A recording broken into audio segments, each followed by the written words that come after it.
Welcome back. नमस्कार, मैं Prince. आप सभी को एक बार फिर से हमारे channel learn English with SKP में स्वागत है।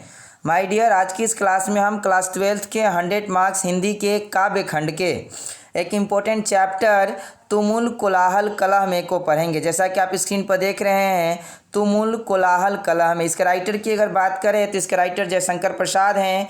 और जयशंकर प्रसाद ने तो ऐसे ढेरों सारी रचनाएं की, कविता लिखा, कहानी संग्रह लिखा और उन्होंने एक बहुत ही फेमस काव्य लिखा कामायनी। जैसा कि आप यहाँ देख पा रहे हैं कामायनी।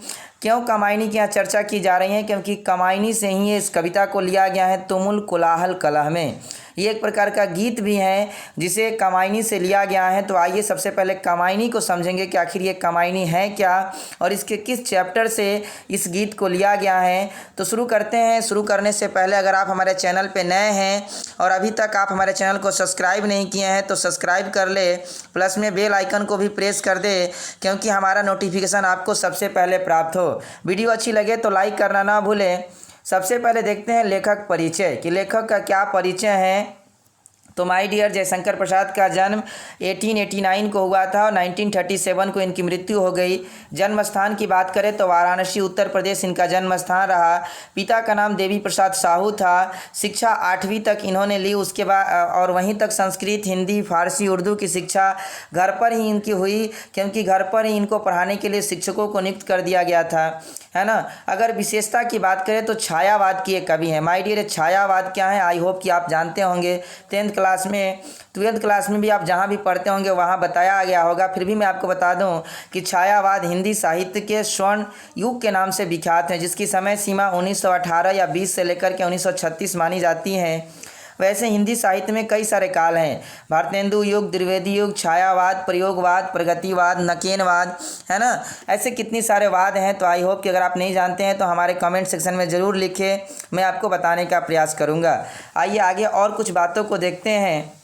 इनकी अगर कुछ प्रमुख रचनाएं की बात करें तो झरना है, आंसू हैं, है ना, करुणालय है, प्रेम पथिक हैं, कमायनी है, छाया है, इंद्रजाल है, कंकाल हैं। कुछ इनके कहानी संग्रह हैं। अगर विशेष परिस्थितियों की बात करें तो 12 वर्ष की अवस्था में ही ये पितृविहीन हो गए थे, यानी कि ये जब मात्र 12 वर्ष के थे तो इनके पिता की मृत्यु हो गई थी और 2 वर्ष बाद ही इनके माता की भी मृत्यु हो गई। तो माय डियर, ये बहुत ही दुख की बात है ना, क्योंकि मात्र 12 वर्ष की उम्र में ही, 14 वर्ष की उम्र में ही ये माता और पिता दोनों को खो दिए। घर में हमेशा गृह कलह रहता था, लेकिन फिर भी इन्होंने परिस्थितियों के आगे घुटने नहीं टेके और एक अपनी नाम को अमर करके चले गए। एक तरह से अपना नाम अमर करके इस दुनिया में चले गए। तो आई होप इनसे हमें प्रेरणा लेनी चाहिए।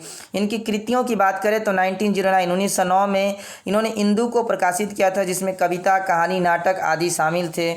आइए कुछ और बातों को देखते हैं। सबसे पहले माय डियर कामायनी को समझते हैं कि ये कामायनी क्या है। तो मैंने जैसा कि आपको बताया कि ये एक प्रकार का इपिक है, महाकाव्य है, जिसमें टोटल कितने हैं तो 15 सर्ग हैं। माय डियर, सर्ग क्या होता है तो मैंने अपने बुक से एक पिक्चर लेकर आपको यहाँ बताने का प्रयास किया हूँ कि 15 ये सर्ग कौन कौन से, आप इनको याद रख सकते हैं। इस कामायनी में 15 सर्ग यही हैं: चिंता है, आशा है, श्रद्धा है, काम, वासना, लज्जा। और माय डियर, इसमें जो आप देखते हैं ना, ये निर्वेद सर्ग, यही निर्वेद सर्ग से इस जो कविता है उसको लिया गया है। जो गीत हैं तो उसी निर्वेद सर्ग से लिया गया है, जो 12वें नंबर के चैप्टर आता है। तो सर्ग का मतलब माय डियर, इसमें चैप्टर कितने हैं तो 15 हैं। अगर कैरेक्टर की बात करें, पात्र की बात करें, तो इसमें 3 मुख्य पात्र निकल कर आते हैं। मनु। मनु कौन है तो मनु मनुष्य के मन का प्रतिनिधित्व कर रहे हैं। मनुष्य के अंदर जो मन होता है वो मन उसका जो करता है, यानी मनुष्य का मन कैसा होता है उसी को मनु बता रहे हैं। और श्रद्धा एक है जो मनुष्य के हृदय का प्रतिनिधित्व कर रही है, यानी कि मनुष्य का जो दिल होता है, हृदय होता है, उसे क्या चाहिए होता है उसे श्रद्धा प्रतिनिधित्व कर रही है। और एक ईरा है जो मनुष्य के बुद्धि का प्रतिनिधित्व कर रही है। तो माय डियर, आई होप मैं आपको ब्रीफ बताने का कोशिश कर रहा हूँ, क्योंकि ये कामायनी जो एक महाकाव्य है, एक इपिक है। जैसे हमारे यहाँ रामायण और महाभारत मिलते हैं उसी प्रकार सेम टू सेम ये कामायनी है। आप भी जब इंटर पास कर जाएं तो कभी पढ़ने का इसे प्रयास करें। बहुत ही सुंदर सा काव्य है कामायनी। आइए इसके बारे में कुछ और समझते हैं। कामायनी में माय डियर अभी मैंने बताया कि मनु है, तो मनु यज्ञ करते हैं और मनु की श्रद्धा से शादी होती हैं। उसके बाद मनु कृषि कार्य और गौ पालन करते हैं, यानी कि गायों को पालते हैं। अच्छे, श्रद्धा कुछ दिन बाद माँ बनने वाली होती हैं और प्रेग्नेंट होती हैं, तो वो मनु को समय नहीं दे पाती हैं और मनु श्रद्धा को छोड़कर चले जाते हैं, है ना। और जब छोड़कर जाते हैं तो मनु को मुलाकात होती है ईरा से और अब वो ईरा से प्यार करने लगते हैं। मनु जब ईरा से जोर जबरदस्ती करते हैं तो प्रजा इसका विरोध करती हैं और मनु को घायल भी कर देती हैं, है ना। यानी कि पहले से तो उनकी एक ऑलरेडी बीवी थी, कौन, श्रद्धा, और श्रद्धा को छोड़कर जब वो ईरा के चक्कर में पड़ते हैं तो प्रजा इसका विरोध करती है। मनु एक राजा रहते हैं और मनु को घायल कर देती हैं। श्रद्धा मनु को खोजते हुए ईरा के राजमहल में अपने बच्चे मानव के साथ जाती हैं। जब श्रद्धा, यानी श्रद्धा कौन है, जो मनुष्य के हृदय का प्रतिनिधित्व कर रही हैं, है ना। तो श्रद्धा को जब ये बातें पता चलती हैं कि मनु घायल हो चुके हैं, है ना, तो वो श्रद्धा मनु को खोजते हुए उनके किसके, ईरा के साथ जब वो रह रहे होते हैं तो राजमहल में जाती हैं, है ना। किसके साथ, अपने बच्चे मानव के साथ, है ना। जो बच्चा हुआ है उसका नाम क्या रखा गया, मानव। श्रद्धा मनु को प्राप्त करके आनंद विभोर हो जाती हैं और वो गाती हैं। ये आपके 12वें चैप्टर निर्वेद सर्ग में आता है। तो जो गाती हैं माय डियर, वही गीत यहाँ हमें पढ़ने को दिया गया है, तुमुल कोलाहल कलह में, है ना। तो वो इसको पढ़ने को दिया गया है ना, इसी निर्वेद सर्ग से। और जो ये श्रद्धा गीत गाती हैं उसी गीत को यहाँ पर राइटर जयशंकर प्रसाद ने लिखा है। और मनु को लगता है कि उन्होंने दोनों के साथ गलत किया, तो वे श्रद्धा और ईरा दोनों को छोड़कर चले जाते हैं।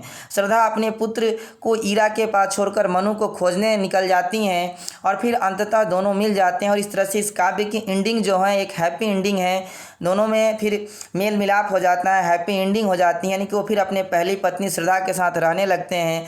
इस तरह से ये काव्य बेहद ही अच्छे तरीके से दिखाया गया है कि किस तरह से इंसान का मन यानी कि मनु, इंसान का दिल यानी कि श्रद्धा और इंसान की बुद्धि यानी कि ईरा, तीनों का प्रतिनिधित्व करता हुआ ये काव्य बहुत ही महाकाव्य की श्रेणी में इसे रखा गया है, कामायनी। तो आई होप कि अब आप समझ गए होंगे कि ये जो श्रद्धा गाती हैं वही गीत है ना, जो जाती हैं और वो गाती हैं उसी गीत को यहाँ हमें पढ़ना है। तो आइए शुरू करते हैं उस गीत को, है ना।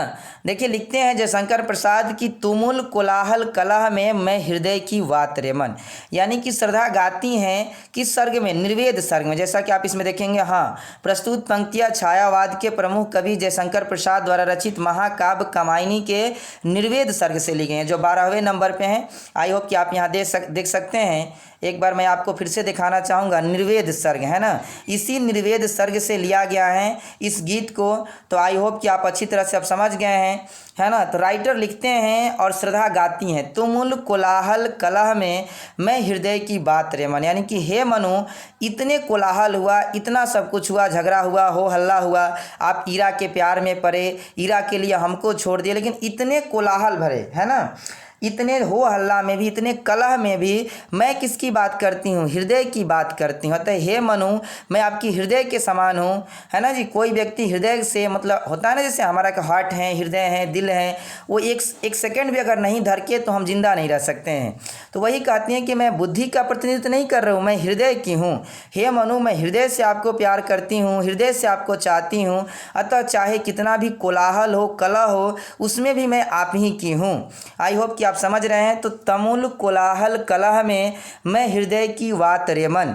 आगे देखते हैं, आगे वह गाती हैं, विकल होकर नित्य चंचल, खोजती जब नींद के पल, चेतना थक सी रही तब मलय की बात रे मन, यानी कि हे मनु, विकल चंचल होकर, है ना, यानी कि विकट परिस्थितियों में भी, जब भी विकट परिस्थितियाँ आती हैं, चाहे जब भी क्या होती हैं कि व्याकुलता आती है, जब मनुष्य को व्याकुलता आती है, मनुष्य क्या होता है, काम करने के बाद व्याकुल हो जाता है, तो उसके बाद उसे क्या चाहिए होता है जी, आराम चाहिए होता है।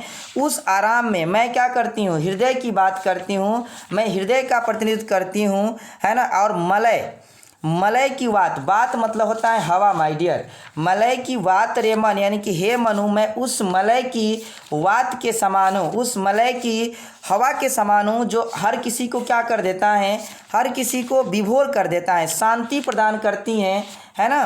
और मैं उस शांति के समान आपके जीवन में मतलब कि मलय के पर्वत के समान शांति लाऊंगी, है ना। पर्वत से जो हवाएं चलती हैं वो जो शांति लाती हैं। भाग दौड़ भरी ज़िंदगी में जब कोई भी थक जाता है, यानी कि जब आप थक जाएंगे तो आपको आराम की आवश्यकता होगी, और उस आराम में मैं आपको कैसे आराम दूंगी, जैसे मलय की पर्वत से हवा आती हैं, है ना, और वो सभी को आराम देती हैं। चेतना थक सी रही तब, जब आपकी चेतना थक जाती है, जब आप आराम खोजेंगे, जब आपको विश्राम की ज़रूरत होगी, तब मैं आपको क्या करूँगी, विश्राम प्रदान करूँगी। यानी कभी कहना चाहते हैं कि मन चंचल है और मन की चंचलता के कारण शरीर थक कर आराम खोजती हैं। ऐसी स्थिति में हमें कौन आराम देता है, तो हृदय ही आराम देता है। यानी कि आप इसको कॉपी और कलम लेकर लिखने का प्रयास करें। बहुत अच्छे तरीके से मैंने इसको लिखा है कि प्रस्तुत पंक्तियाँ छायावाद के प्रमुख कवि जयशंकर प्रसाद द्वारा रचित महाकाव्य कामायनी के निर्वेद सर्ग से ली गई हैं। इन पंक्तियों में श्रद्धा पुरुष के जीवन में नारी के महत्व को रेखांकित करते हुए कहती हैं या गाती हैं, है ना। तो आप समझ गए होंगे आई होप कि विकल होकर नित्य चंचल, यानी कि जब मन विकल हो जाता है तो वो चंचल होकर किसको खोजता है जी, नींद और आराम को खोजता है ना जी। जब उसकी चेतना थक जाती है तब उसे आराम की ज़रूरत होती है, और वो आराम कब मिलेगी, मलय की पर्वत से जब हवाएं चलेगी उस तरह से जो आराम मिलेगी, उस तरह से मनु को आराम कौन देगी, तो श्रद्धा देगी, है ना। श्रद्धा किसका प्रतिनिधित्व कर रही है, हृदय की। आगे आइए देखते हैं कुछ और बातों को। वो आगे गाती हैं, चीर विषाद विलीन मन की। चीर मतलब माय डियर बहुत लंबे समय तक होता है। चीर विषाद विलीन मन की इस व्यथा के तिमिर वन में, मतलब दुख के वन में, है ना। वन कैसा है जी, तो दुखों का वन है। मैं उषा की ज्योति रेखा कुसुम विकसित प्रात रे मन, यानी कि हे मनु, है ना, जब क्या होता है, जब चीर विषाद विलीन मन में, यानी कि जब मन अंधकार हो जाता है, मन में केवल और केवल निराशा ही आ जाती हैं, उस निराशा में मैं आपकी उषा की ज्योति की तरह काम करूँगी, यानी कि सुबह की किरणें की तरह हूँ। जब मैं उस अंधकार को पूर्ण रूप से क्या करती हूँ, खत्म कर देती हूँ, और सुबह सुबह पुष्प भरे हुए सुबह, यानी कि कुसुम विकसित, है ना। कुसुम मतलब पुष्प होता है, फूल होता है। फूल से भरे हुए सुबह में सबको किस चीज़ का इंतजार होता है माय डियर, सुबह की, कि कब सुबह होए, है ना जी। सुबह आए तो हम अपने अपने कामों में लगें, है ना। रात किसे अच्छा लगता है भला, रात किसी को भी अच्छा नहीं लगता है, अंधकार किसी को भी अच्छा नहीं लगता है। तो उसी तरह जब जीवन में अंधकार आ जाएगा, चीर विषाद विलीन मन हो जाएगा, मन में अंधकार आ जाएगा, तब मैं आपको क्या करूँगी, उषा की ज्योति रेखा की तरह क्या करूँगी, आपको प्रकाशित करूँगी। और कुसुम विकसित प्रात रे मन, सुबह सुबह जिस तरह से फूल खिलते हैं, रात को खिलते हैं, नहीं खिलते हैं, तो सुबह सुबह से जिस तरह से फूल खिलते हैं, उसी तरह मैं आपके जीवन में खुशियाँ और मतलब उस तरह से खुशियाँ लेकर के आऊँगी, है ना। आप इसको लिखने का प्रयास करें, है ना। बहुत अच्छे तरीके से मैंने इसको लिखा है, पुष्प से भरे हुए सुबह के समान हूँ, है ना। जैसे सुबह को किसका इंतजार रहता है, पुष्प का, उसी तरह आपको भी हमारा इंतजार रहेगा। मैं आपको खुशियों से भर दूंगी। ये बात कौन कहती हैं जी, श्रद्धा कहती हैं, जिसको मनु पहले ही छोड़ चुके होते हैं, है ना। और अब किसके प्यार में वो पड़ जाते हैं, ईरा के, है ना। लेकिन ईरा के प्यार में जनता उसको विरोध करती हैं, मनु को घायल भी कर देती हैं, लेकिन फिर भी जब ये बातें पता चलती हैं तो श्रद्धा उनको छोड़ती नहीं है, बल्कि जाके उन्हें गा गा करके सांत्वना देने का प्रयास करती हैं और उन्हें बताती हैं, है ना, उन्हें सुख प्रदान करती हैं। आइए आगे और देखते हैं। वो आगे गाती हैं, जहाँ मरु ज्वाला धधकती, चातकी कनको तरसती, है ना, उन्हीं जीवन घाटियों की मैं सरस बरसात रे मन, यानी कि हे मनु, चातकी आप देख रहे हैं ना, ये चातकी क्या है, आपके बुक में लिखा हुआ होगा, देखिएगा, है ना, लिखा है चातकी एक प्रकार का पक्षी होता है ना जी, जो कि मरुस्थल में, यानी कि मरुस्थल की गर्मियों में पाया जाता है ये चातकी। और चातकी पूरे साल कभी भी ये पानी नहीं पीता है माय डियर, है ना। और ये कब पानी पिएगा, जब केवल और केवल बरसात होगी, यानी कि पूरा ये साल इंतजार करता है किस चीज़ का, बरसात का, कि बरसात कब आए और ऊपर से कब पानी टपके, तो ये मुंह खोल करके क्या करता है जी, पानी पीता है। बाकी ये कभी भी पानी नहीं पीता है, यानी इतना इसे बरसात से प्यार होता है।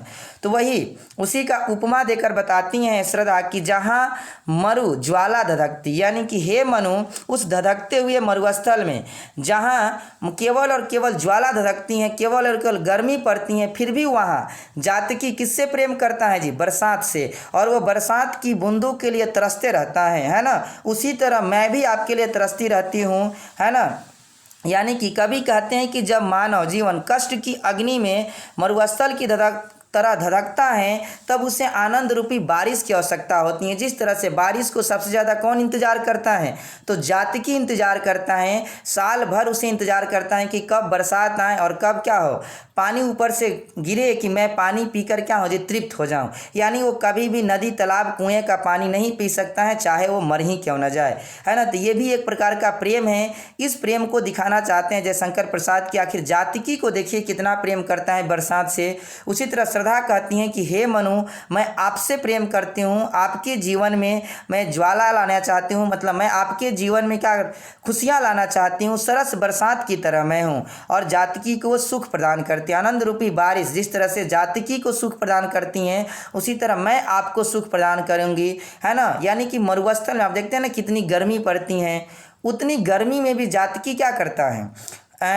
बारिश की बूंदों का इंतज़ार करता है। तो मैं भी आपका इंतज़ार करूंगी और करती हूँ, मैं भी उस बरसात की तरह हूँ जो आपको क्या कर दूंगी जी, खुशियों से भर दूंगी। तो आइए आगे कुछ और देखते हैं। आगे वो गाती हैं कि पवन की प्राचीर में रुख, जला जीवन जा रहा झुक, इस झुलसते विश्व मन की, मैं कुसुम ऋतु रात रे मन। यानी कि हे मनु, जब जीवन पवन की ऊंची चरदीवारी में बंद होकर झुक जाता है ना, जब मानव जीवन झुलस जाते हैं, यानी कि मानव की जीवन कष्टमय हो जाती हैं, दुखमय हो जाती हैं, ऐसी स्थिति में मैं बसंत की रात की तरह हूँ। माय डियर, आई होप आप जानते होंगे कि कवियों को सबसे ज़्यादा कौन सी ऋतु पसंद है, तो बसंत ऋतु पसंद है। तो उसी बसंत ऋतु की तरह मैं हूँ जो आपको क्या करूँगी जी, आनंद प्रदान करूँगी, जो इस झुलसते हुए मन को हरा भरा कर सकती हैं। यानी कि अगर आपका मन झुलस जाएगा, दुखमय हो जाएगा, तो वो आपको खुशी प्रदान कर सकती हैं। और पवन की प्राचीर में रुक, जिस तरह से हवा ऊंची चरदीवारी में बंद होकर रुक जाती हैं, उसे किस चीज़ की आवश्यकता होती है, बसंत ऋतु की। तो मैं भी आपके जीवन में बसंत ऋतु की तरह हूँ, पूरे आपके जीवन को खुशियों से भर दूंगी, है ना। और मैं किसका प्रतिनिधित्व कर रही हूँ, हृदय की बात करती हूँ। यानी कि हे मनु, मैं हृदय हूँ, मैं हृदय की बात से, मतलब हृदय की बात आपको बताती हूँ, हृदय से आपको प्यार करती हूँ। तो इस तरह से वो गा गा करके मनु को मतलब कि क्या करती हैं, समझाती हैं कि आप क्यों ईरा के प्यार में पड़े, क्यों ईरा के लिए अपनी इज्जत को बर्बाद किया आपने, है ना। जनता के नज़रों में आप गिर गए, जनता आपको घायल करने के लिए सोचने लगी। तो इस तरह से वो मनु को समझाती हैं। माय डियर, बेहद ही अच्छी एक काव्य है कामायनी। आई होप कि आपको कभी इंटर पास करने के बाद मौका मिले तो पढ़ने का प्रयास कीजिएगा। बेहद ही खूबसूरत और एक अच्छे तरीके से इस काव्य की रचना की गई हैं जयशंकर प्रसाद के द्वारा। आइए आगे कुछ और देखते हैं जी। ये हमारा लास्ट स्लाइड है, अब इसके बाद शायद नहीं है, तो आइए इसको देखते हैं। लास्ट में वो कहती हैं, चीर निराशा निर्धर से प्रतिछायित अश्रु सर में, मधुप मुखर मरंद मुकुलित, मैं सजल जल जात रे मन। चीर मतलब माय डियर मैंने आपको बताया कि बहुत लंबे समय तक होता है। निराशा आप समझ रहे हैं। निर्धर मतलब बादल होता है ना। अश्रु सर मतलब आंसुओं के तालाब में, सर मतलब यहाँ तालाब हो जाएगा, आंसुओं के सरोवर में, आंसुओं के तालाब में। मधुप मतलब माय डियर आपका भौरा हो जाएगा। मुखर मतलब आपका मरंद मतलब सुगंध हो जाएगा। मुखर मतलब आप देखेंगे कि इस तरह से, जैसे कि मुकुलित मतलब हो जाएगा आपका कलियों से भरा हुआ। सजल जलजात का मतलब हो जाएगा आपका कमल। तो इस तरह से वो बताते हैं चीर निराशा निर्धर में, यानी कि हे मनु, जब आपको निराशा आ जाएगी, गहरी निराशा में जब आप खो जाएंगे और बादलों से घिरे हुए आंसुओं के तालाब में, प्रतिछायित अश्रु सर में, जैसे नहीं होता है जी बादल आ रहा, मतलब आंसुओं के तालाब में इतने आंसू आप बहाएंगे दुख के मारे, जब आपकी आंसुओं के तालाब फूट पड़ेगी, है ना। मैं करुणा से भरी हुई कमल के समान हूँ, है ना जी, उस कमल के पुष्प के समान हूँ जो अपने कहाँ रहता है जी, कीचड़ में रहता है, लेकिन किसको सुख प्रदान करता है, भौरे को सुख प्रदान करता है, जिस पर भौरे गूंजते रहते हैं जी। भौरे को कहाँ पता होता है कि कमल को कितना तकलीफ है, कमल कहाँ है जी, तो कीचड़ में है। मधुप मुखर मरंद मुकुलित, है ना, यानी कि मैं खुद कीचड़ में रह करके या और दुख में रह करके, हे मनु, मैं आपको क्या करूँगी जी, सुख प्रदान करूँगी। तो इस तरह से बेहद ही अच्छी ये काव्य है जिसमें वो बताती हैं कि सारे अगर दुख दुख आती हैं तो मेरे ऊपर मैं अपने दुखों को ले लूँगी, सारे दुखों को ले लूँगी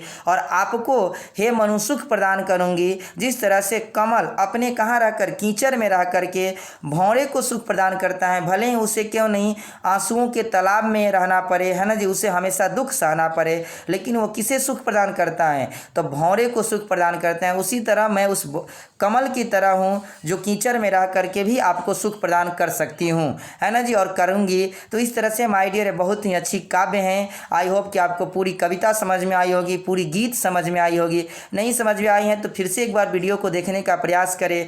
हमारे पास टाइम का बाउंडेशन होता है, इसीलिए मैं जल्दी जल्दी आपको बताने का प्रयास करता हूँ, नहीं तो वीडियो लंबी हो जाती हैं। आई होप कि आपको अच्छी लगी हैं। अच्छी लगी हो तो लाइक करना ना भूले, बिना लाइक किए आप वीडियो को छोड़ देते हैं, जो अच्छी बात नहीं है। हमारे चैनल को सब्सक्राइब करें और वीडियो को ज़्यादा से ज़्यादा शेयर करें, ताकि हर किसी को भी मतलब कि पढ़ने का मौका मिले, उसे समझने का मौका मिले।